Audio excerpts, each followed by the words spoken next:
Hi, I'm Peter, and I'm wearing a hat, because if I don't, the light in this office glares on my face something fierce. This is stuff my wife is tired of hearing, and speaking of my wife, her and I went to go see the Lego movie recently. To give you an accurate representation of my feelings on this film, I'm going to try and recreate the viewing experience, with you in the place of my wife sitting next to me.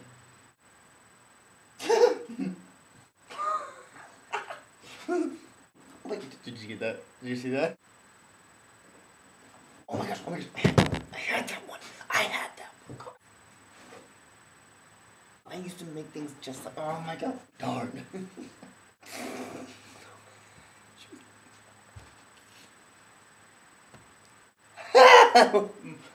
Sorry. Sorry. And so on. And so on. Quick overview of the plot. The movie follows our protagonist, Emmett, an unassuming Lego construction worker, voiced by Chris Pratt, who you might recognize from his roles in Parks and Rec, Zero Dark 30, Moneyball. Through a series of coincidences and pratfalls, Emmett discovers that he is the chosen one, or the special, spoken of in a prophecy foretold by the wizard Vitruvius, voiced by Morgan Freeman. From this point, Emmett is joined by a variety of different and awesome characters who join him and help him in his quest to thwart the evil Lord Business.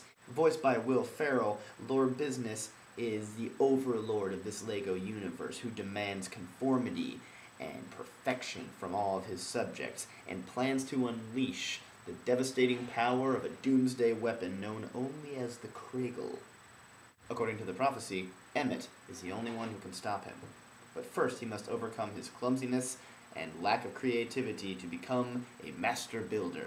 I won't really go into much detail about the rest of the plot because watching it unfold is a really big part of the joy of watching this movie. And there is a lot of joy in watching this movie, believe me.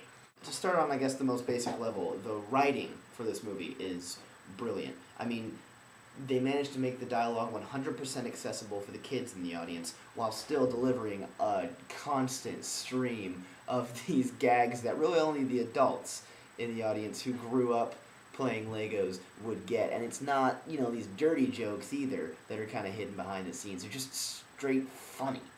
The voice acting cast in this movie is just an absolute treat to listen to as well. I mean, from the ones I've already mentioned, your Will Ferrell, Chris Pratt, Morgan Freeman, to Liam Neeson voicing a double-faced good cop / bad cop, to Channing Tatum and Jonah Hill's repartee going back and forth as Superman and Green Lantern. That was hilarious. To Billy D. Williams and Anthony Daniels reprising their beloved roles from Star Wars. And don't even get me started on Will Arnett's Batman. I mean, just probably my favorite my favorite intentionally comedic representation of Batman ever. Really, a far more star-studded cast than I realized going into it, and they managed to make it work without it seeming, gimmicky or like they were trying too hard. But what I really want to talk about, what really struck me the most about this movie was probably what most people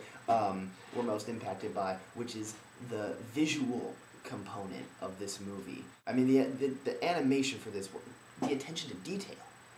There's these shots that will zoom in really close on the characters or on set pieces sometimes, and you will see like little scratches and just such attention to detail that you would actually find on Legos that have been used and played with. And that's important because in this movie, in this Lego universe, in this movie, literally everything is Legos. I need to buy this movie as soon as I possibly can so that I can just take an entire day and just sit there and watch through this movie constantly pausing. Because I'll say it again, everything is Legos. Everything is made of Legos. Every set, every outdoor setting, every building, every vehicle, everything. And not even just things that are actually solid in real life. The water is those little round one-studded Lego pieces. Just a whole bunch of those, just blue ones. The clouds are made of Legos.